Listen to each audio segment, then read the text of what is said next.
Let's do some ads. We got sponsors who are helping to bring you your Touchdowns All Day podcast. We'd like to thank all of them. First sponsor is Synlawn, Synlawn. It is a artificial grass company, folks. And they have artificial grass that you could put anywhere. You could put it in your living room. You could put it in the backyard. You can put it, I would put it if you had a balcony, put it on the balcony. Anywhere that you're not quite sure what to do and you need some lawn, this place is perfect. Synlawn uses bio-based ingredients like soy and sugar cane. It's made in the United States. They're one of the largest manufacturers and installers of synthetic grass. It's USDA bio-based certified, safest and cleanest turf available, great for kids and pets. So go to synlawn.com/touchdowns and take a look at their products if you need grass for any of your needs in that category. I have some artificial grass at my house, and let me tell you, it's way easier. Folks, synlawn.com/touchdowns for information on Synlawn products. Great for residential, playgrounds, roofing, golf. Synlawn, thank you for joining our podcast. Thank you for sponsoring.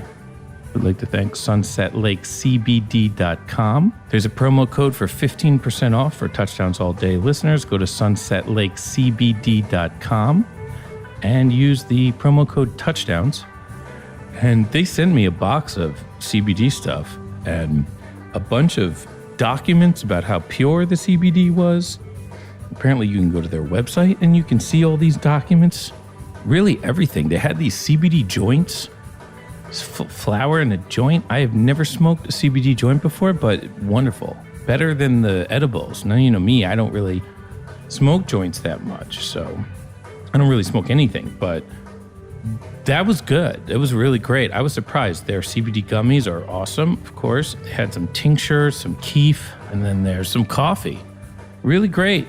And everything has full documentation about the ingredients and what kind of milligrams you're getting. These guys are a family-owned dairy farm that produces milk for Ben & Jerry's ice cream, and they decided to diversify and start growing hemp for CBD. Probably because for every CBD joint they sell, they'll probably sell a quart of ice cream as well. You know how that works. Go to their website, sunsetlakecbd.com. Check it out. Promo code Touchdowns for 15% off on the whole thing. We're mass communicating. We're mass communicating. We're mass communicating.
Couchfloor's gonna be sick for the biscuits. Yeah. It is going to be sick for the biscuits. We're gonna make like a Tonight Show style TV show where we just play every night. You know what I mean? I don't know. I think that's possible. I think why not? I mean, if people, we could figure out a way to make it work for like, you know, lodging and existence and we have enough songs. Yeah. You know what I mean? We're the one band that could do 5 shows a week every single week, and it would be exactly fresh and interesting. You know what I mean? Like, we'd probably get tired of it after a while, but Well, I mean, but we probably need a week off every once in a while. But you wouldn't have to deal with the part that makes it all the worse anyways, which is riding on the bus, being away from your family. I think if Couch Tour works, we could do the Biscuits for 100 years. You know what I mean? So if Couch Tour works, like how long did Johnny Carson do the Tonight Show for? Like 117 years. Yeah, exactly. Yeah. Because it's awesome. Okay. Wow, look at Crunk Mike doing some visual micromanaging. Look at that. Look at that. We're like Johnny Carson. Yeah. We have the director. We got to sit Bro Bible over there so he can do Ed McMahon's job. Hey-o. So here's the thing, though, that I want to know. You did shows this spring, summer with no audience. Is there something missing? Can you really do a Biscuit show without the energetic exchange between you and the audience? Yeah, we can. Oh, so you guys are completely unnecessary. No, that's not what I'm saying. I'm saying that we can play meaningful music without a crowd staring at us while we do it. Yeah. We've done it before. We could have small crowds. We've had jams in our practices. Like, we play without a crowd all the time. Yeah. So for us, it's just like, okay, you know, and when we practice, we were like, we don't try and screw the song up when we're practicing. We try and play it exactly correctly. Yeah. The difference is if nobody's there and somebody screws something up really bad and they want to do it again, we stop. And they're like, stop, let me do it again. Yeah. But if you're live streaming, you just don't stop in that situation. And if you're on stage, you don't stop in that situation. Yeah. So that's it. That's the only difference. We play great jams as a band all the time. And we get to the end of the jam and practice and we're like, it's a bummer nobody heard that. Yeah. And we said that to each other 100 times at least, you know. There was a jam where Andy Bernstein from Headcount ran into the practice room that we're playing because he was in the other room, like having a Coca-Cola or something, like just in the vicinity. I think he was like coming to hang out with us and we were finishing rehearsal. And he walked into the room and was like, that was the best Disco Biscuit jam I've ever heard in my whole life. Yeah. And we were like, he's like, did you record that? And we're like, no, we're just practicing. And he's like, it's a bummer. Well, and maybe the absence of the crowd, there's not that pressure or that consciousness of the reaction and the room and the lights. You could really focus on one another. Maybe. It's going to be interesting to see the real connoisseurs of the music, what that beast of music is going to be. Do they like the live stream jams better? Yeah. Do they like the live stream jams different? Are they, you know, it's going to be interesting conversations, great fodder for the podcast. Yeah, definitely. Well, it'll be interesting. I mean, it'll be more interesting than us all sitting around waiting for the return to normal. We have to make the new normal. This is new normal. This is the new normal. We can't just wait to go back to February 2020. Mm-hmm. We have to create the new future. And that's, I guess, what you guys will be doing when you move back east.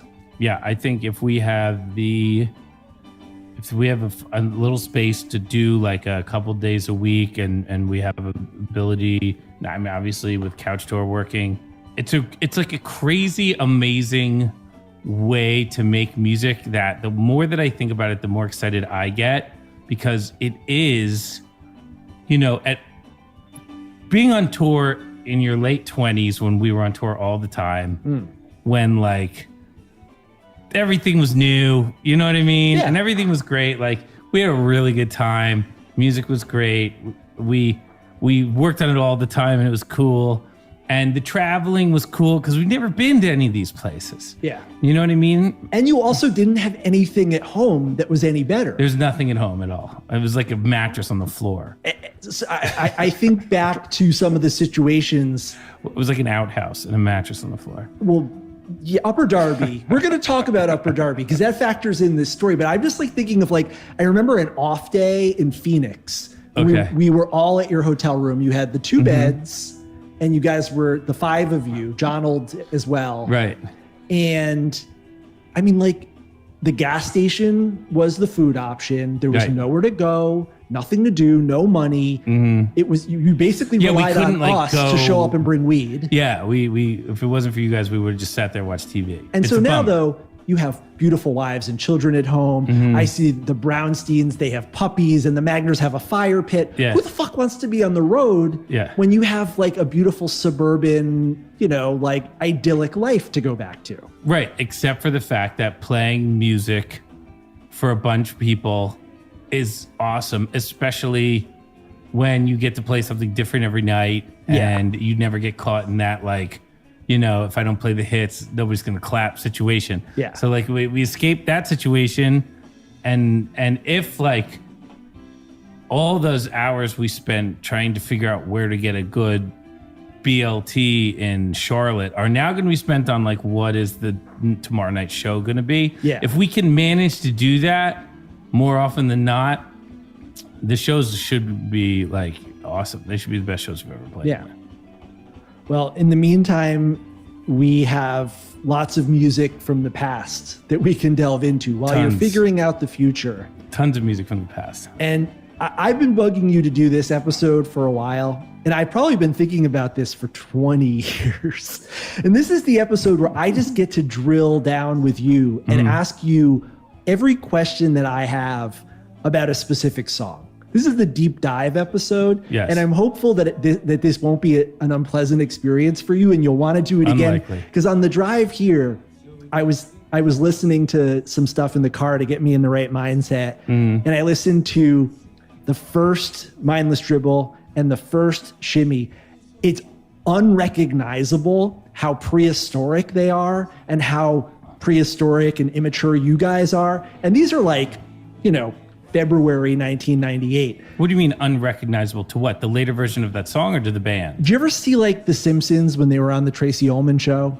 Of course. The drawings were not right. The voices weren't right. And it was like the mouths would move The weird. mouths would move wrong and weird. That's what listening to Dribble from February 1998 is like. It's like you haven't figured it out yet. I get that. But then you listen to, so I think kind you of guys... makes no sense, but I get it. You debuted Dribble in February 98 at Wetlands, and then 10 months later, you played Dribble on the night before New Year's Eve. And it sounds like clearly these people have made some sort of deal with Satan in order to like learn how to play their instruments and like learn how to play the song that you had actually conceptualized, because it's like a 6-minute song, Dribble, to like a 30-minute song with so much depth and so much variance. But are you hearing the difference in the jam and how we jam? Or are you hearing the difference in the verse and the chorus? Everything.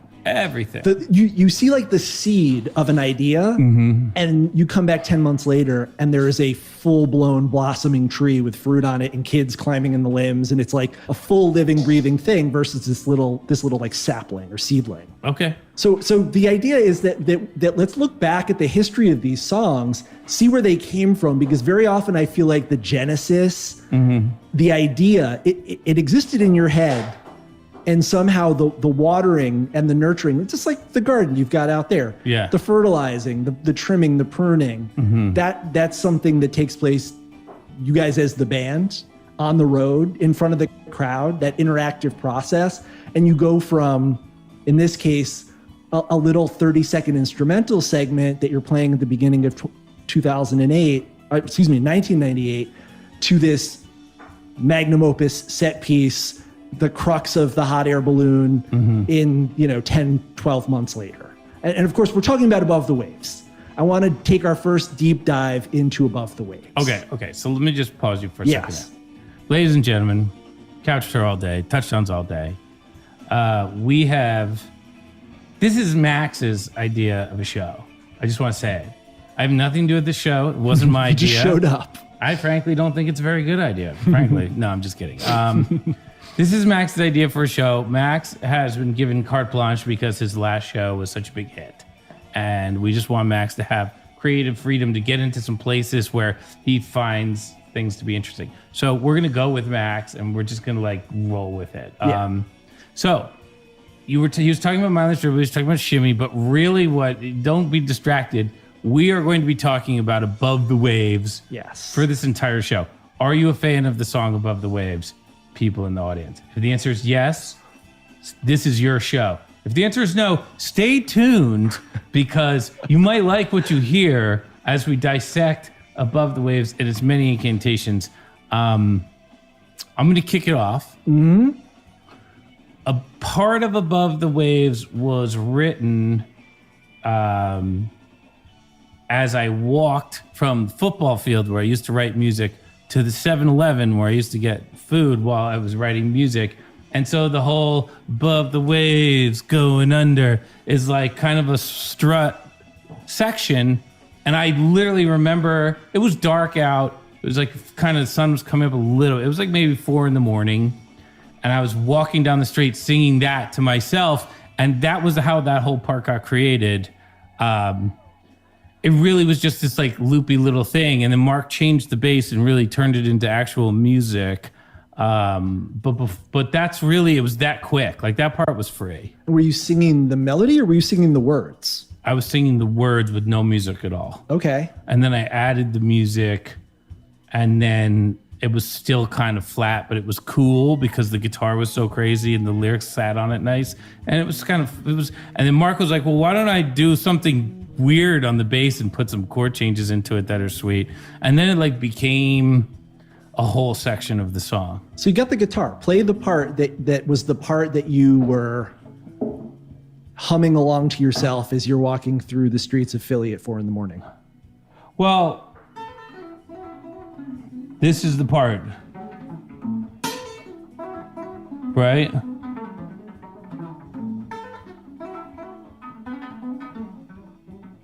So that part was there. That part was probably just an arpeggio that I had sitting around because you just write stuff. If you write enough little pieces of stuff, you can put things together like a Lego castle, which Hot Air Balloon is entirely constructed that way.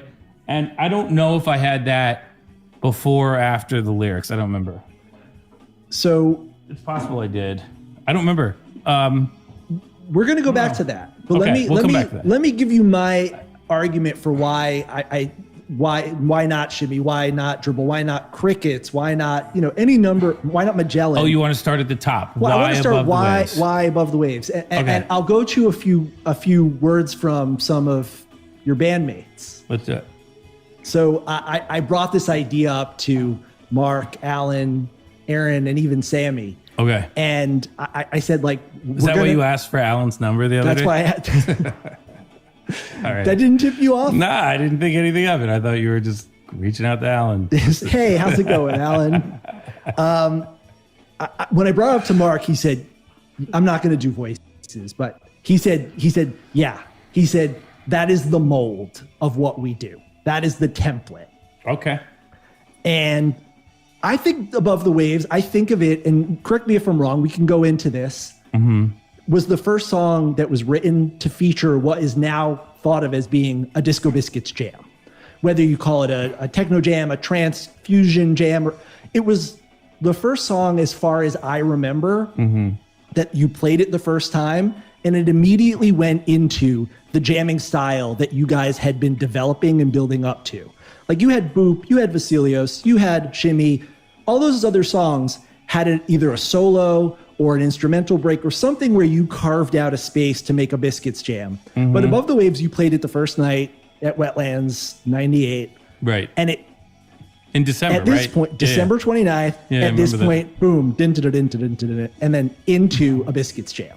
Right. Which makes it somewhat of a first, because it's kind of like a turning point in your songwriting. From that point on, Biscuits songs have Biscuits jams. They don't get written with a solo that gets then later on expanded or transformed. Okay, I see what you mean. So you get into Above the Waves and the jam is thought of as a jam. There is no, like, it's not a solo that we're loosening up on like Little Betty Boop. Exactly. Except for the keyboard solo of Little Betty Boop is kind of a jam in that sense. Yeah. So we had it a little bit. That's like the closest thing I could think of as a precursor to Waves. But this just at the beat, the tempo, everything about it sort of was so of the moment. It felt, at least from our side in the audience, like the culmination of the style that you guys had been developing over the course of 98. Freshness, yes.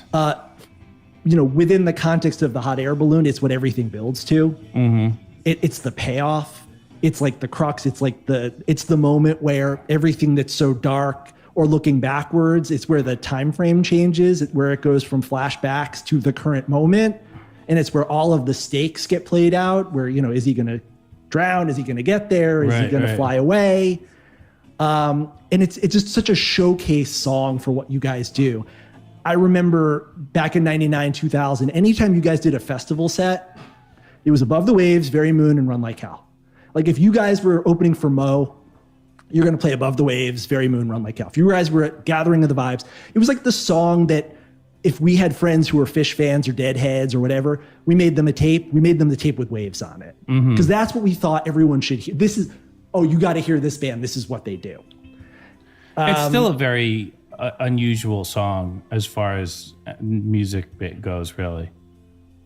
Sammy, this is what Sammy said. He said, as a Barber fan, I always thought his best songs were aspirational. When the music and the lyrics sounded like the beautiful mad dreams of a mop-headed teenager strumming his guitar alone in his room in suburban New Jersey, staring up at the moon from his window, I'm not sure there's a more aspirational song than Above the Waves. There's such a kind of undercurrent of hope in that song, of possibility, of redemption. And there's something really beautiful about it. It's really resonated with fans. From the moment you debuted it, it really, I think, became a touchstone for a lot of the fan base. Immediately people started making their email addresses Above the Waves. And it became something that people really rallied behind. And I talked about this, I think, on the last time I was in. You guys played it every night that winter tour. You played it every 2 or 3 shows. But then you'd sound check it, and you guys used to let us come in and hang out during the sound check. And we just begged you to play it every night. What do you guys want us to play? Above the Waves, Above the Waves. We couldn't get enough of it because it was the song of the moment of that winter tour. It was the vehicle for so much you guys did. And it still remained a vehicle. Let me play you a little bit of some thoughts that Alan contributed on Waves. When I think of the Disco Biscuits, I think of Above the Waves. Above the Waves is like a song. It's like a vehicle for jamming, and it's a vehicle for storytelling. It's an amazing song, a masterpiece, a work of art.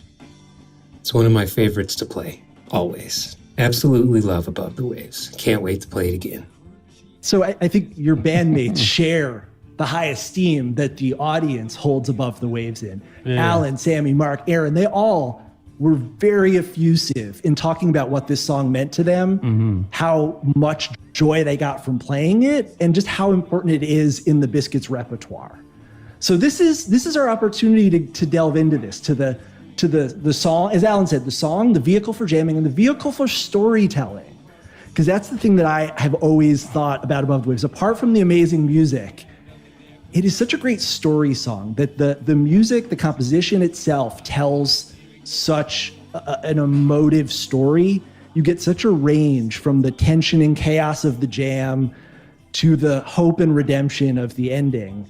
And I think that there's so much to this song to explore. And its story is very much like the story of the Biscuits, I think. This is my thesis. This is how I'm laying it out here.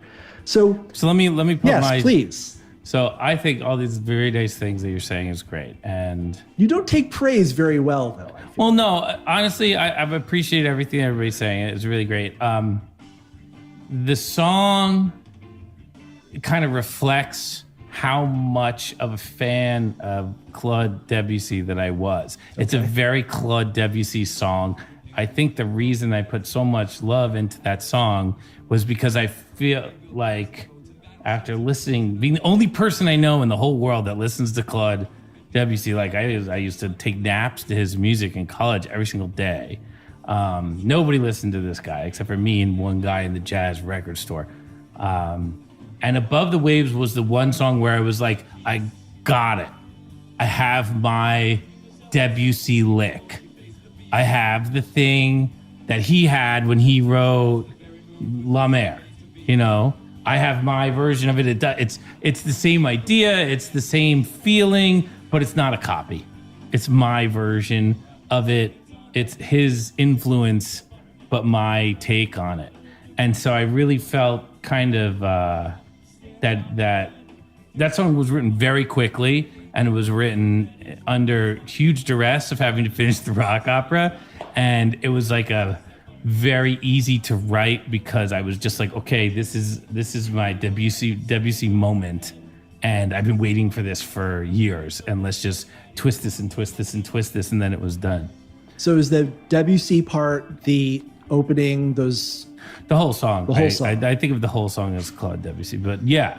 Like, look, I didn't get into the time. I didn't go as far as he would have gone because I'm in a 4-piece rock band. Yeah. Like, I didn't think of it as like at the level of his quality of masterpiece. I just thought of it as like, this is my like, sample version of it where I have the vibe is there, the feeling is there, the jam feels like Debussy to me always has. So to me, it was just like it was like a moment where I was in a zone that I was meant to be in because I'd spent a lot of time preparing to be in that zone. So it's interesting how you describe the song as being written really quickly under duress. Yeah. And yet it contains parts, some of which were written much earlier. Yeah. Some of which were played on stage earlier. Some of which you said were kind of percolating in your head.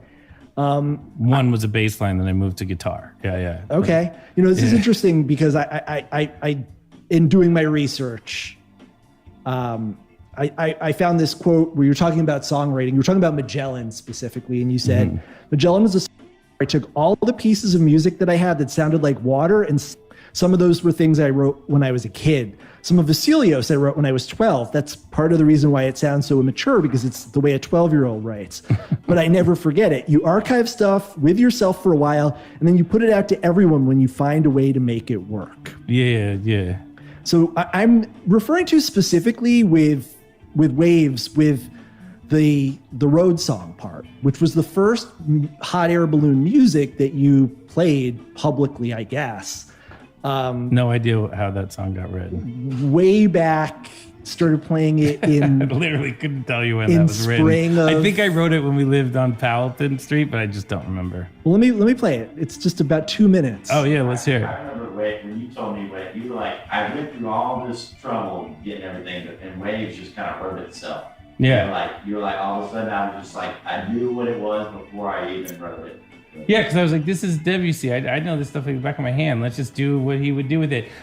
And I had already tried to write songs about water. I'd already written Magellan at that point, right? Yeah, all your water song parts were already taken. I'd already had, Magellan was supposed to be Debussy, didn't get there. It turns more into it almost turned into like a Soundgarden song or something at one point, and it's just like the Waves was the one where I was like, this is going to be what I've wanted all, it was the one where I was like, this is going to be great. So you started playing this song on stage, this little interlude, February, very fertile period for you guys, early 1998, when Shimmy, Dribble debuted, a bunch of other stuff going on, but you would just kind of drop this 3 or 4 times into the middle of a set, like almost like how the Dead used to do like tunings where Jerry would play like Teddy Bear's Picnic or Beer Barrel Polka or something like that. But you would do this.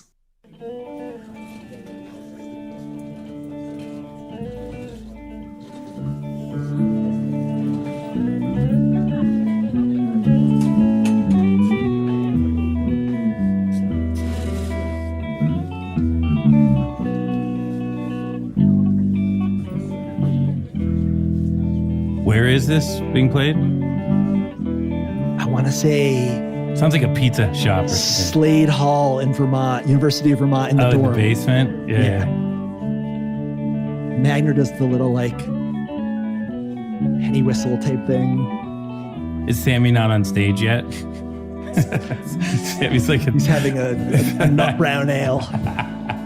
Probably, right. There he is. There he is.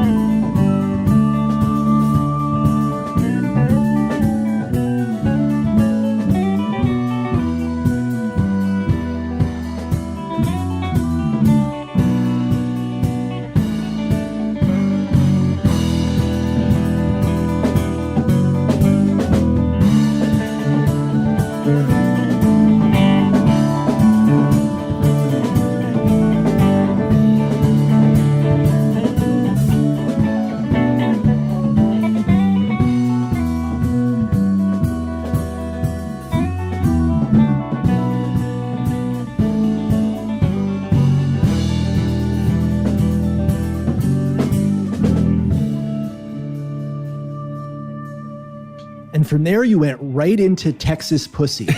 I swear to God, from that beautiful, like, acoustic, pan fluty, right into Texas Pussy. There it is, folks. Setlist 101. That's back when I wrote the setlist. I don't have that job anymore. That's good. It's a positive. But to let you know what was going on there is... What is going on there? I don't know how that song goes. I don't know where it turns around, where the beats are. I don't write the notes out. I don't really know. I know when somebody's playing something that doesn't work.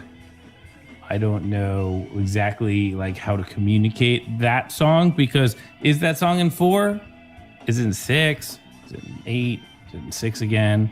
Is those E minors or those Gs? There's so many little nuances in that little piece. And I think I like wrote it just sitting in, like with the guitar one day when I was living when the band moved in together. And I think it just ended up on a little tape and I would just listen to it. And then, but like the part of like scoring it out and figuring out what all the notes are. And I just never do that part. And I don't think if I did that part, it would make any difference. Like I would hand it to the other guys and then they'd be counting it. 1, 2, 3. And like that could be cool too, but we just don't do our shit that way. I think other people do to great success, but we just don't. You know what I mean? So you're playing with that little piece of music a few times over the course of the spring. Yeah, and I don't know where the vocals go. I have no idea what it's good for. All I know is I really like it as is. And then like, where do we sing? What happens next? Like, so. And then it goes away. Yeah, and we don't hear it again until December 29th at Wetlands. But in the meantime, you debut a song called Motree, Moxie, and Me in the summer. Yeah. Which we've determined is the kind of... I thought that song was going to be great. Prehistoric mulberries. I thought Motree, Moxie, and Me was going to be our next giant hit single. And I could not figure out who... Motree, Moxie, or who I was in that song. I literally couldn't. I thought I had great names for these people if I could only find a story. Like so you have like yeah, here it is.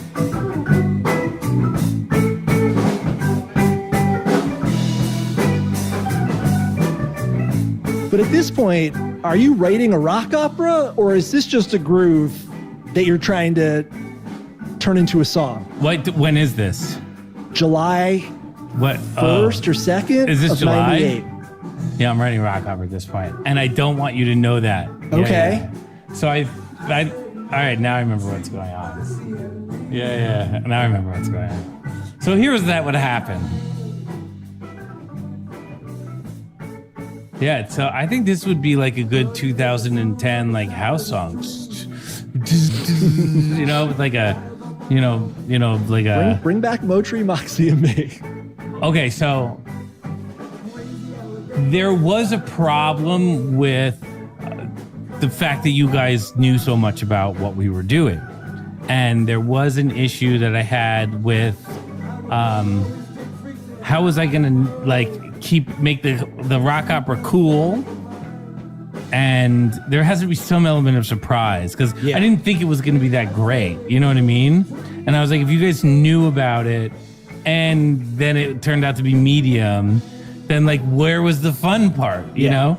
So, and also it adds a lot of pressure. If everybody knows that you're writing something like a rock opera, then it's a lot of pressure to write a rock opera. And it's also like incredibly hubristic to claim that as a 25-year-old. Like, yeah, to be like, I'm doing this. Yeah. Hi, I'm here at the Blue Terrapin, but I'm really working on my opera. Yeah, exactly. Yeah, that would be so lame. The one person who you let know outside of the band. Who did I tell? Tom C. I told Tom C? You told Tom C. It's because I trusted. You thanked him afterward. I think Tom C, though, you could have told Tom C that you had killed someone and he would. Yeah, he'd be fine with that. Did I tell him that? No, I didn't tell him that. So anyways, Motree, Moxie, and Me was a poem that I had written, and I hated it. And I really thought the names of the characters were great. Okay. And every time I tried to write a story, I didn't like it. And then I needed, just like with Road Song, sometimes with the Biscuits, when you have fairly like unstandard music. Like this has 4 hits, like 1, 2. Like where's the beat in this? Could be in a million different places. You really got to get into it a lot.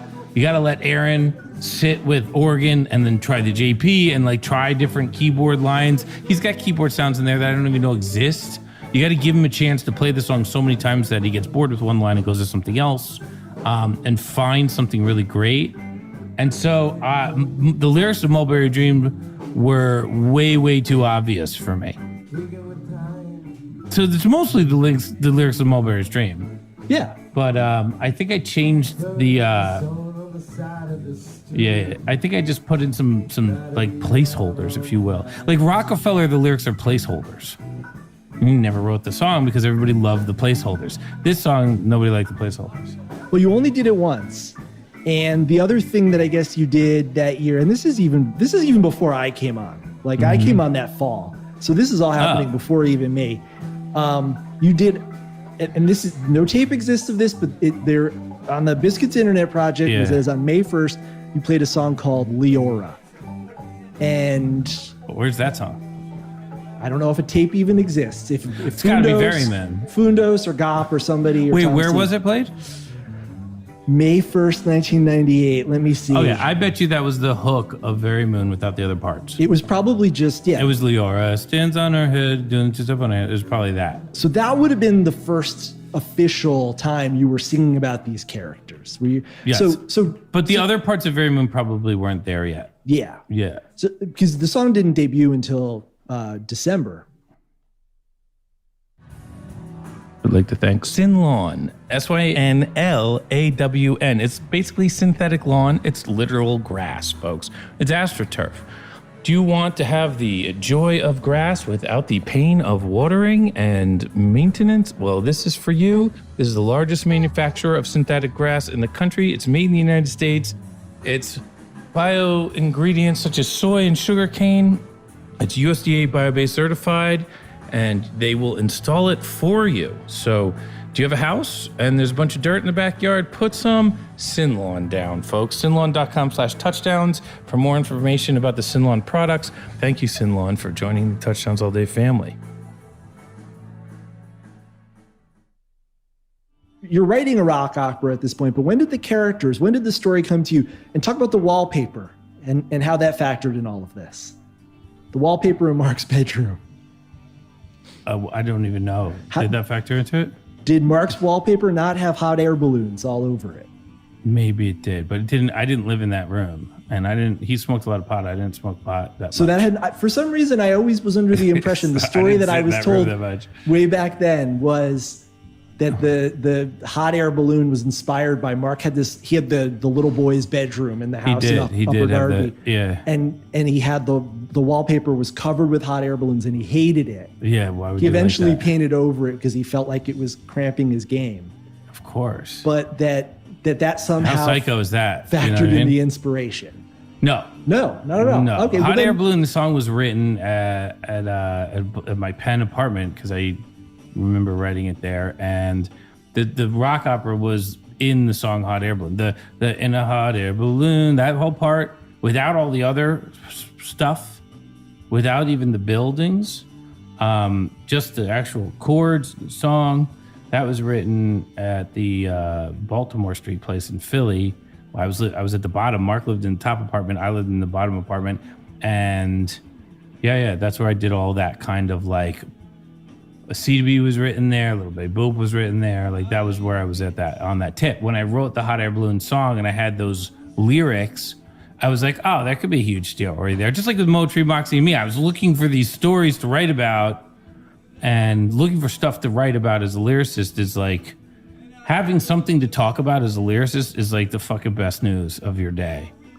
You know what I mean? The worst thing is like having a song, it's great. You know how you want to sing, but you have no idea what you want to talk about.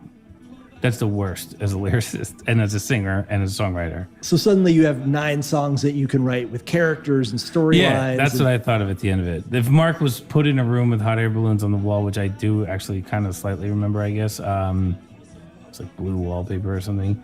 I never really thought too much of it, but I didn't hang out with him in his room because they smoked a lot of weed in there, and I didn't smoke a lot of pot back then. I I don't know, man. That would be terrible for him because he was writing his own songs, and to have like reminders of my songs staring him in the face all day, I would think if I was in his shoes, I would be very annoyed. Maybe that's why he painted the walls. Yeah, I would have painted the fucking walls. Yeah. I mean, considering what happened right after he painted the walls.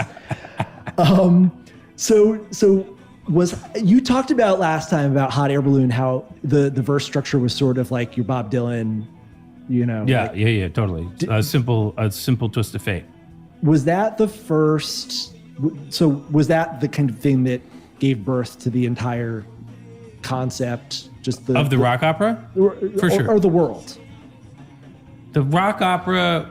The song was. I listened to Simple Twist of Fate at least 60,000 times. I dissected it. I figured out how he wrote it, and then I made my own versions of it. So the rhyme scheme of Hot Air Balloon is not the same rhyme scheme as Simple Twist of Fate. The concept is there, where you are rhyming middle of the line and stuff like that in a very structured way, But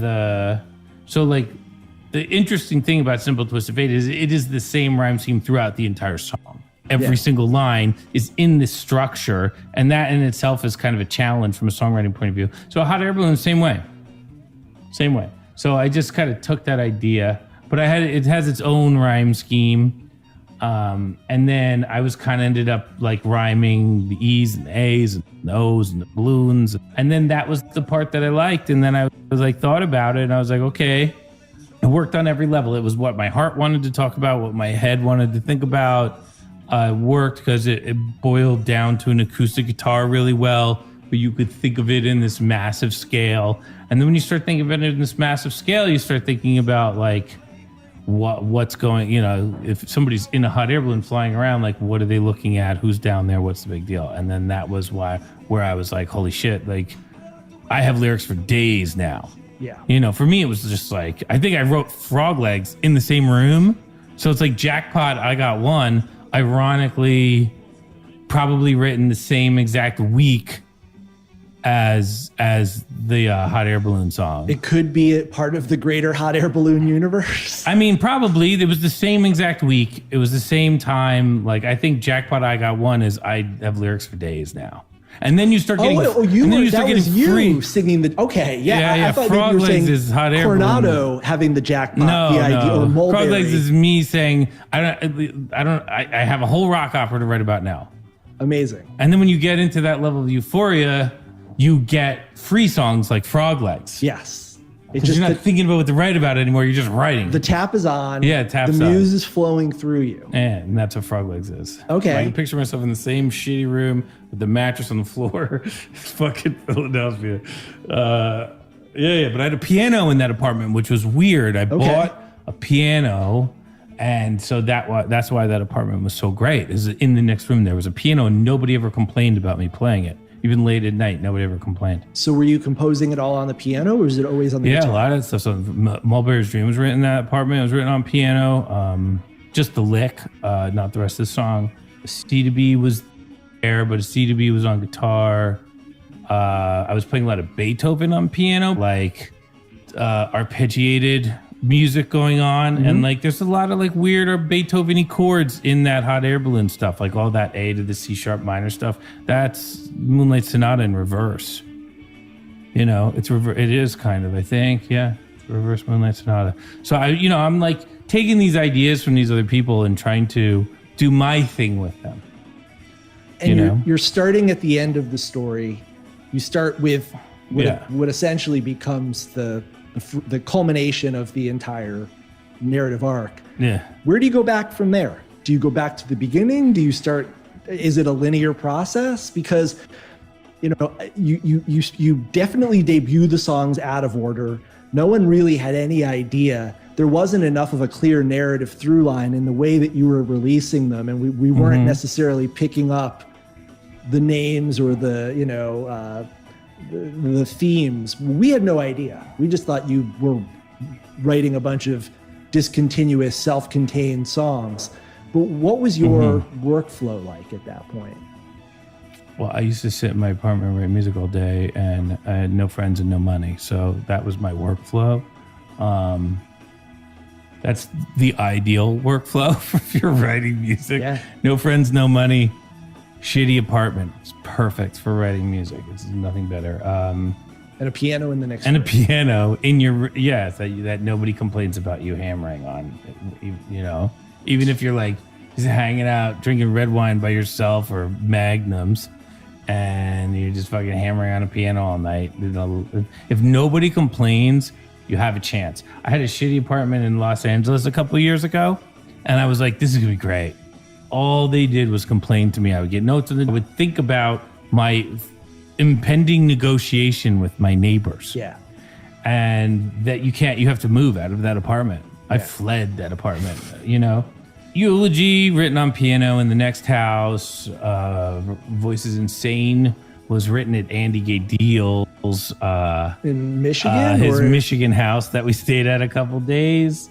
I don't remember where I was living at that time, but like, yeah, they all came together. Like, I don't remember when I skeletoned the thing and started slotting things into position. I'll give you some dates. Fiddler, August 28th, Wetlands debut.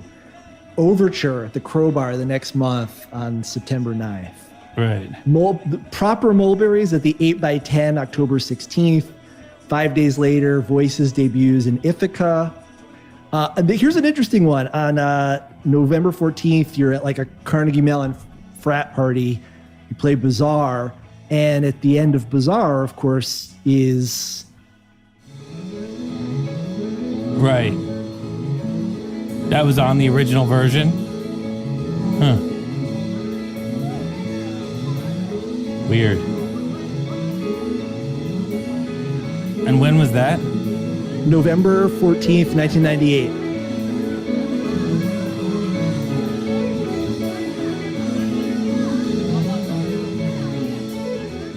Okay, so this is what happened there. That part is the music that gets played when you fall into the water and you're underwater. Yeah. That part makes a lot of sense in Bizarre Escape when you because now know... he jumps off the cliff and lands in the water. Yeah. And then that's the water music. Then you sit down and you write your Claude Debussy tribute piece and you say, it sucks that the best water other song. And then you spend a bunch of hours arguing with yourself from 2 a.m. to 8 a.m. Is there a way to change Bizarre, even though Bizarre is perfect? Is there a way to, and then you just come to the conclusion, I'm going to use the same lick in both spots. The timeline of the rock opera, very nonlinear. You start... Yeah. Well, everything Tarantino was putting out was very nonlinear. Okay, so is that an influence on you at the time where you're going back and forth? And yeah, I mean, we watched Pulp Fiction like 1,000 times at the same time. Yeah. So yeah, there was definitely, if you're going to write something, you got to move the timeline a little bit. You know, I think that after Westworld this past year and the second season, third season of Westworld, where they took timeline jumping to like as far as anybody would ever want to take it. Maybe no one's going to timeline again for like 20 more years after that. Everything's going to be very boring and linear. Yeah. Yeah, but like, hey, Tarantino will come out with a new movie and he'll use it artistically again. So when I was doing a little timeline jumping, you know, in Hot Air Balloon, I just wanted to do it nice like he would do it. I didn't want to do it as like a gimmick. So I did a little bit of it. You know what I mean? So by this point, you've got at least two parts of Waves. You've got the very beginning and you've got, you know, the 2/3 point to the end. You've got the road song part, and then you've got the Debussy part for the descending, the falling off the cliff after the chase. Let me go to Magner now. Magner talked a lot about the structure of the song, and he'll set us up into talking about the jam and listening to some jams, because this has been a lot of me talking and not a lot of Biscuit's music. So here's Magner talking about the structure of the composition. So Above the Waves has 3 sections as a song, right? There's the beginning section, which kind of sounds like you're going in and out of the waves, you know, right? So you have that, and kind of sounds like you're bobbing up and down, and the waves are taking you up and down. This isn't like the playful, you're at the beach on a sunny day. This is you're in the middle of the ocean, and the waves are kind of undulating, and you're gasping for breath each time. And musically, that's what's being represented. Then you kind of crest the wave for a second, you know, and you're getting there. Dibba dibba dibba dibba dibba dibba dibba da, right? Then comes the lead. Right? And then the jam. And the jam is what's super interesting to me because it has a very powerful chord progression that the Biscuits have used frequently in our career, and that's the 1 to classical music refers to it as the Neapolitan 6. It's the flat 6. So in the case of Above the Waves, it's F sharp to D. We have another jam like that in Ladies, goes E to C, same type of thing. And I think it's one of the most powerful 2-chord progression in music. And there's a lot of different ways that you could then cycle from 1, 6, and to get back to the 1, a couple different chord changes that you can do along the way, which we've explored in lots of the Above the Waves jams and Ladies jams over the years. But that's what kind of makes it like really dark and driving and powerful, you know. And of course, the tempo of Above the Waves, dark, powerful, right? Then you get into what was affectionately once upon a time known as road song, right? Where everything kind of like settles for a second, and the waves have subsided a little bit, and there's promise at the end of the story. So talk to me, maybe play for me. What is he talking about with that Neapolitan chord progression that you hear in Waves as well as in Ladies? That's what he's talking about. So Waves, right? So Above the Waves was a bass line that I used to sing before even maybe the band existed. I used to sing this boo boo boo boo boo boo doo doo doo doo doo doo doo doo doo doo doo doo doo boo boo boo doo doo doo doo boom boom boom boom boom boom boom boom boom boom boom. I used to sing that for no reason all the time. I used to live like it was back when I was like an engineering student. Like I remember where I lived. I used to live in the place across the street from the engineering building. I used to live there and then go engineer and come back. That was my life for a year or two. Baseline in that building all the time. I just picture where I was, and I was having no success taking bass lines that I wrote and giving them to the band and getting good results. I just wasn't either writing good bass lines or probably not writing good bass lines, but I wasn't able to get the like take Endo, for instance, like like I love that bass line, but it just doesn't, it's not a bass line. You know what I mean? That's what Mark would say. He's like, it's cool groove. That's not the bass line. The bass line is, I'll play you the bass line. That's what he would say, right? And so, I mean, I don't play a lot of bass, but I hear a lot of bass in my head. But the bass that I hear in my head at the time when this song came around was I was learning that the bass that I heard in my head was actually a guitar because I moved the bass line to guitar note for note. That was the bass line. It was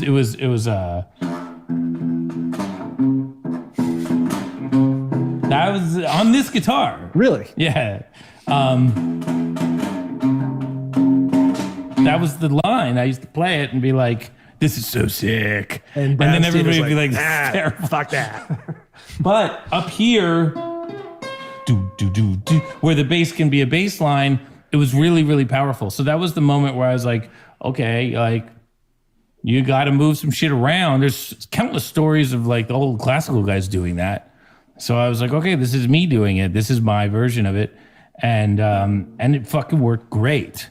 The Neapolitan, what does Magner call it?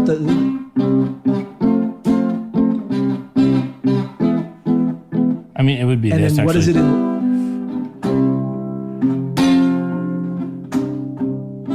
it in? It's Classic Biscuits because it's 1/4 and Classic Biscuits is 1/4. But the 1/4 is not off the root.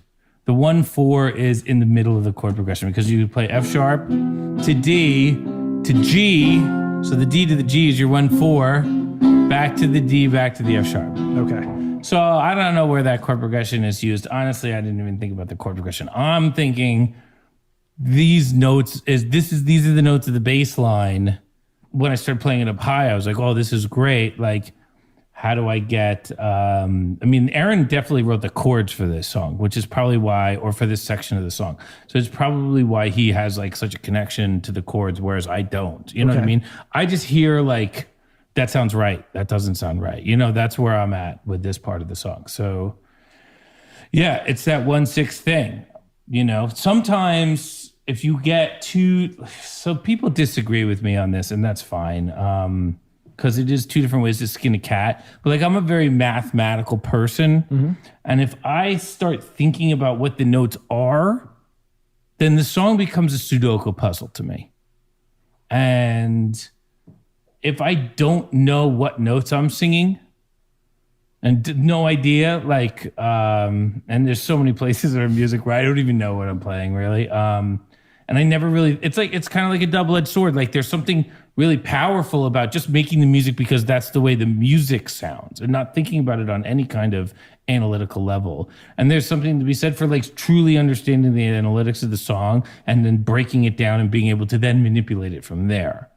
So it's tough because I find for me personally, like a song like Above the Waves was kind of a compositional moment where I was moving a bass line to something really high and really strong and powerful. And the idea of thinking about which chord goes here, which chord goes there, I think I kind of can rely on Aaron to handle that a lot of the time. I mean, even the new songs like Anthem, I basically played the melody over and over and over again right here. And just Aaron was picking different chords. And I was like, that's great. That's not great. Not once did I ask him what was that chord. I kind of can figure it out if I want to like sit there and try and put my very terrible perfect pitch hat on. I could be like, oh, that's a D, la, la, you know, but I try and stay away from that. And just like, do I like that chord? Do I not like that chord? And then like you try and track the combination of the chords to a point where like you feel like it's interesting enough to be unique.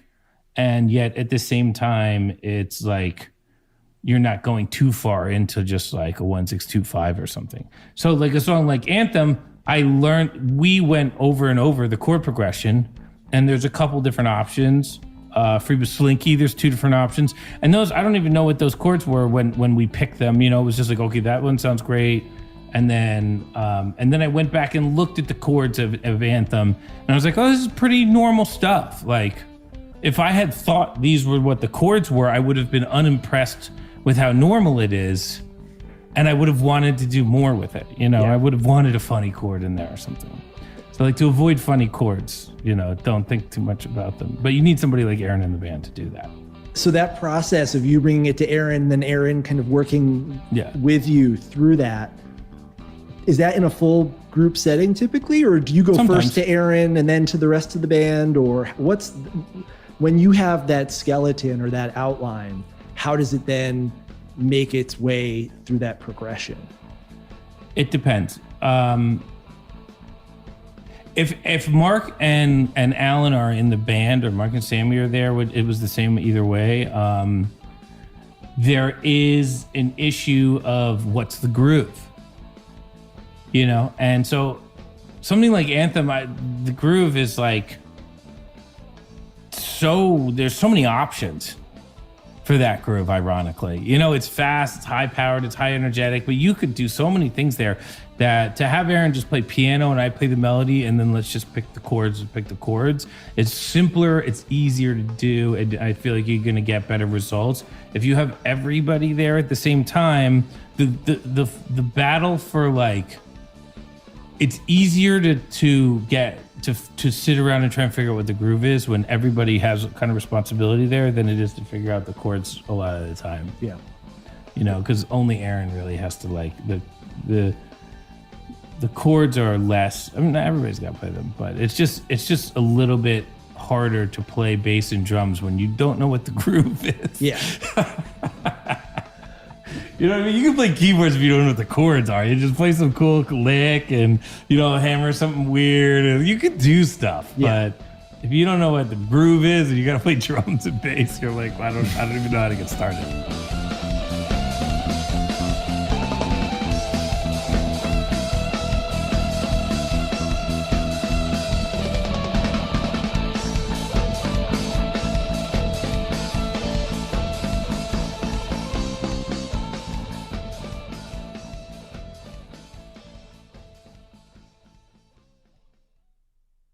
We're mass communicating. We're mass communicating.